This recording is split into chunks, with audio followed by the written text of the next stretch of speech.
Lucky dip time. Lucky dip time. Gonna do some lucky dipping. I'm just gonna go straight into it. Hello, everybody. Glenn and Ben from the Good Movie Monday podcast here too. We should do dueling dips. What the fuck is this? This is a Ben one. Because the name of the film is about that long. You know what's, funny? Long. There's the name, and this is a Glenn one. So funnily enough, similar. Your one is quite short as well in comparison to the length of I've got Lucy, and I've got Burglar. What would you rather talk about? We can talk about both of these films, actually. Sure. Well, let's start with Burglar. All right. We had this conversation on a couple of episodes. Was it last week's episode when I was talking about Whoopi Goldberg? No, it was I wasn't the week before, because I had to leave halfway through the show. I was talking about the telephone, and I was saying how that particular era, telephone excluded, was the golden era for Whoopi Goldberg. It's back when she was relevant. Back when she was famous. Edgy. She was a star. I mean, she's on The View now, right? But her. Well, she was a stand-up breaking into movies like they all were at that time. Yes, I just feel like, but what I'm trying to say is that what she talks about now and her ideologies are the opposite of what they were then. She's done a full circle. Well, she was young. It's like you start off as a liberal as you're younger, and then as you get more money and grow up, you become a conservative. Was it that faux Churchill quote? Yeah, because I was going to say, because paying high taxes doesn't matter when you make no money. But all of a sudden, when you're getting paid $1 million an episode and the government wants to take half of it, then all of a sudden you're like, these taxes are fucked. So Whoopi Goldberg, this was a golden era. Jumping Jack Flash, you had Fatal Beauty, like just some good stuff. She came from the comic store. She was part of that movement. And Burglar had her with Bobcat Goldthwait. He was also, I mean, let's face it, Bobcat Goldthwait's prime was very short-lived. You know, he's still doing great things now. He's directing stuff now. He's ditched the persona, though. I'd love to see that come back. Wouldn't you? Yeah, that'd be great. I would love it. Imagine like a One Crazy Summer reunion movie. Oh, but who'd be crazier, Bobcat or John Cusack now? Just would be the best. But this is a gender swap role because it's based on a series of books by what's that guy's name? Lawrence Block, whose I think brother is the other Block that did Psycho and stuff. Yeah, or maybe it's his son. I don't know. But Lawrence Block, and in this, I've read a couple of these books, and I didn't realize that the movie was based on this. But it's a guy who's I think he runs like an antique bookshop, but to supplement the bookshop's income, he's also a cat burglar who. And the books are great. Like they really treat the whole cat burglar thing as a job, and the police are like, if nothing, if you rob a place and the police catch you, they understand that, you just slip them a bribe, they let you go, as long as you don't go too crazy. Mm-hmm. And it's all very civilized and stuff like that. It's like that Looney Tunes cartoon with the sheepdog and the coyote, and they clock in and they clock off, and when they clocked off, then they're best buddies kind of thing. Yeah. And it's great. The movie is not so great. Yeah, look, I watch it with a bit of nostalgia, but it's definitely. But it's no Jumpin' Jack Flash. Which poster did you prefer? The one with Bobcat on the motorbike, or the one without him on the motorbike? Yeah, look, I don't know that. I don't remember that. The original poster was Whoopi Goldberg on a motorbike with like a bag of cash or something. Yeah. And then because Bobcat exploded, the video cover had him on the back. Right on the back of the bike. Yeah, like they just sort of whatever the equivalent of Photoshop was back then. They put him on. Yeah, I like it. I think they cut it out with scissors and they just they stuck him on. And far out, I just love Bobcat Goldthwait so much. Remember Hot to Trot, the movie about the talking horse? What a movie! Yeah, classic. It started out with the history of Police horses. Academy. And back in the day, like horses originally had vocal cords, and there's a horse going, yes. Shakes the Clown. He did some great films. He sure did. Scrooged is where he first talked. Flashing. Yeah, that's just skipping from one file to the next. It's all good. I just in case. Yeah, that's a good point because we've done that before. Yeah. Nothing to worry about. Lucy, I actually really like this movie. Is it another Luc Besson? It is a Luc Besson. One, and it's kind of like what's that one with I don't know. Well, I had no idea what the titles were going to be when I cut out the pieces of paper, and then I just couldn't be bothered. This is like what you measure yourself with. Yeah, you don't need that much, Ben. You You now know how long my penis is. Thin penis. He's Thin got penis. a Lucy side. Penis silver. It's like a motorcycle kickstand. Calls it Lucy. All right. I call it, yeah. Continue. But it's what's that movie with the guy from A Star Is Born and Robert De Niro and Matthew Bradley Cooper. Bradley Cooper, yeah, and he takes the pill and he gets super smart. Oh, Limitless. Limitless.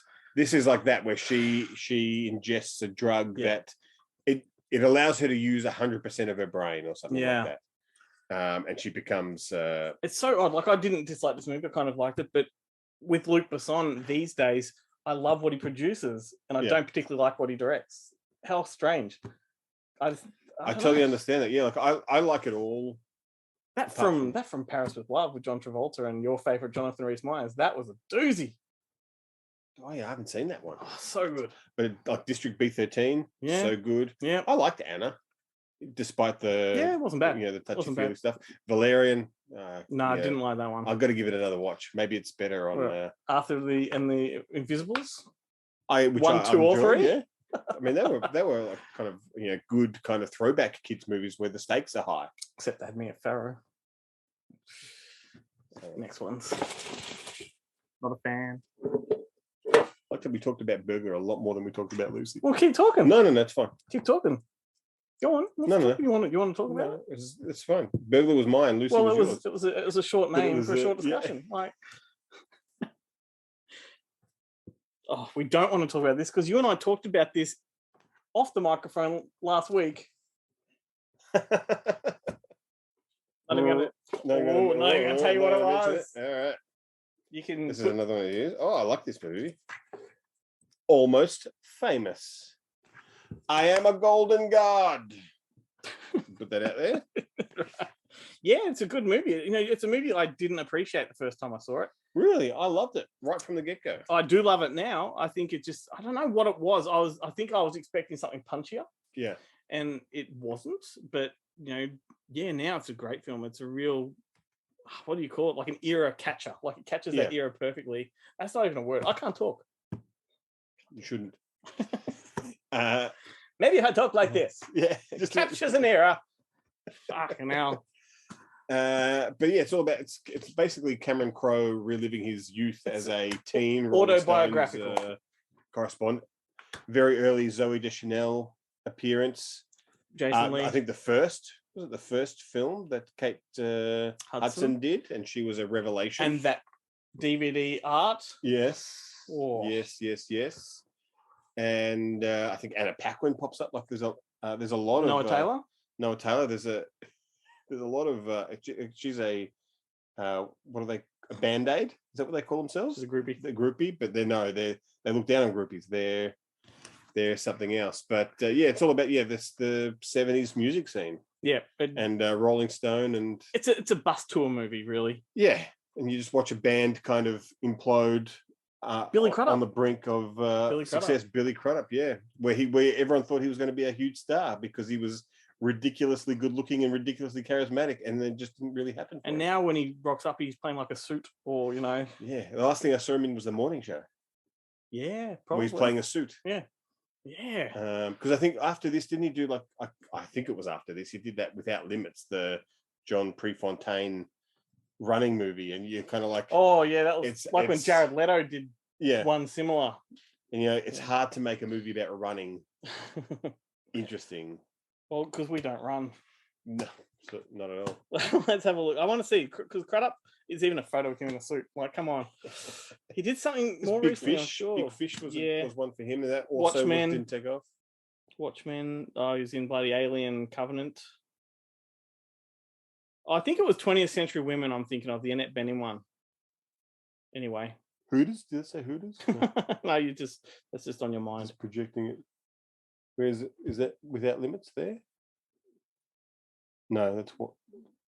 1 Mile to You. Life at These Speeds. It's got 3 titles. It's got 3 titles. What is that? It means nothing to people watching. Anyway, I don't know if that's the one. I think Monica Potter is his girlfriend in the other one I'm thinking of. Sorry, you can tune back in now. All right. Do you want to do one more? We always do a. Let's do another one together. Another one together. Like we Yeah, put out the same we're one. both- It's like a Lady in yeah. the Tramp moment. Yeah. It better be long like Lucy. Yeah, I'll see if I can find a really long one, and then you can take one end. All right. Oh no, it's short. Yeah. Just that doesn't matter. All right. I've got one. You get. Oh, you got it. It's already Oh, Jesus. unfoiled. No, we can't do it. There's a screenshot. Oh, you've pulled out the Delta Force and you regret it, don't you? I do. You regret it. Maybe I'll have to go and actually watch the 'Cause you- Delta Force movie. Yeah, I reckon, because we talk about that on the show more often than Than anyone has ever talked about Delta Force ever. All right, so we'll skip that. Sorry. Oh, don't want to share this one? That was too awkward for you.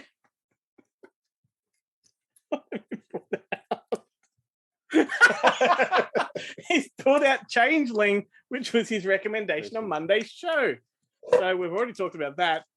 What's this one? Wasting all of these. Oh, it's Burglar. That's your old one, man. I've been flinging mine over You've been there. throwing them around. Oh, look, it starts out really skinny. Howard the Duck. Howard the Duck. We can talk about Howard the Duck. Sexy Leah Thompson has sex with the duck. That's all I remember about the film. Recently, Play Duck. He's reading Play Duck at the start of the film. Yeah.